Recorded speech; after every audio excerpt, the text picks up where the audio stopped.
Bonjour mon ami et j'espère que tu vas bien. Je suis très content de te retrouver. La dernière fois, nous avons commencé par dire que pour découvrir et embrasser sa destinée, la première des choses qu'il faut noter, c'est que tout commence avec Dieu.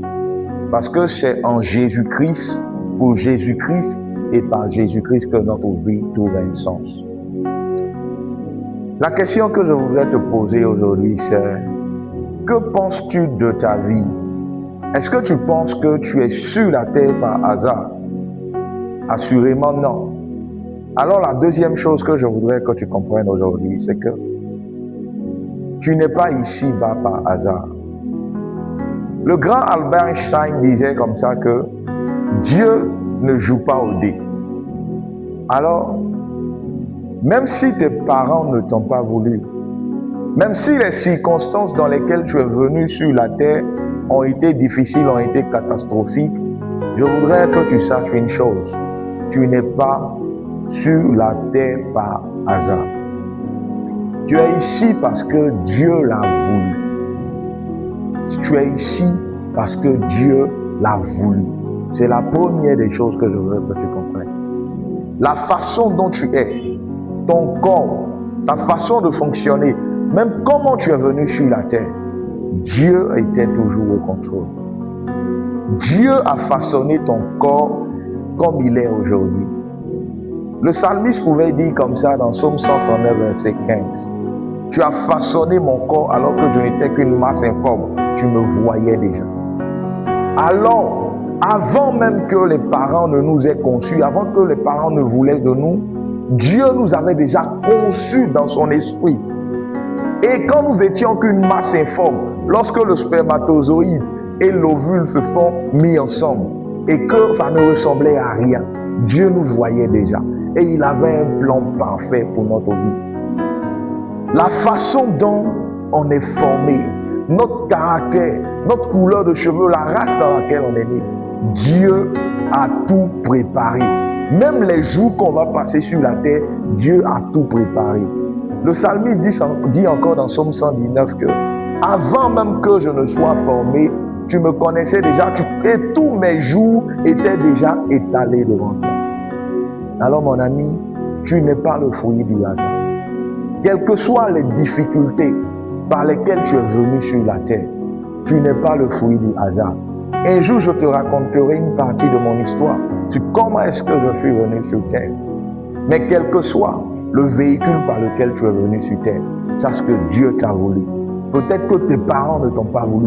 Peut-être que c'était difficile. Peut-être que ta mère n'était pas en état de te concevoir. C'était compliqué. Peut-être que les parents même ne te voulaient pas. Peut-être même qu'il y a eu des rejets. Mais Dieu sait une chose. C'est que la personne que tu dois être, tes forces, tes faiblesses, tes talents, les caractéristiques génétiques de tes deux parents répondaient à ce besoin-là. Alors Dieu a permis que tu viennes là. Alors mon ami, tu n'es pas ici par hasard. Ne crois plus jamais que tu es sur la terre par hasard. Tu n'es pas sur la terre par hasard. Si tu pensais encore que tu n'étais que le fruit du Big Bang, c'est pas possible. Parce que même les scientifiques s'alignent pour dire non, l'univers dans lequel on est ne peut pas être le fruit du hasard. La Genèse nous apprend comme ça que Dieu, dans son amour, a tout préparé sur la terre avant de nous créer en Adam. Ce n'est pas le fruit du hasard. La preuve, c'est que même la nature entière raconte la beauté de Dieu quand il a créé les choses. Est-ce que tu sais que l'ADN, l'ARN messager et l'ARN ribosomal, ce que tu as appris en biologie en première ou en terminale, raconte l'histoire de Dieu. Raconte simplement l'histoire de Dieu le Père, de Dieu le Fils et de Dieu le Saint-Esprit. Alors si tous ces détails-là n'ont pas échappé à Dieu, si Dieu a signé dans la nature lorsqu'il a créé, assurément tu n'es pas le fruit du hasard. Alors si tu ne le savais pas, si tu avais une autre façon de te voir, si tu croyais que le Big Bang t'avait créé, je suis venu te dire, mon ami, c'est faux. Tu as été créé, tu as été voulu par Dieu. Tu es désiré par Dieu, par son amour. Et il connaît le chemin qu'il t'a appelé à suivre. Que Dieu te bénisse abondamment. N'oublie pas de t'abonner pour ne rien manquer. N'oublie pas de liker. N'oublie pas de partager. Assurément, tu as du prix aux yeux de Dieu.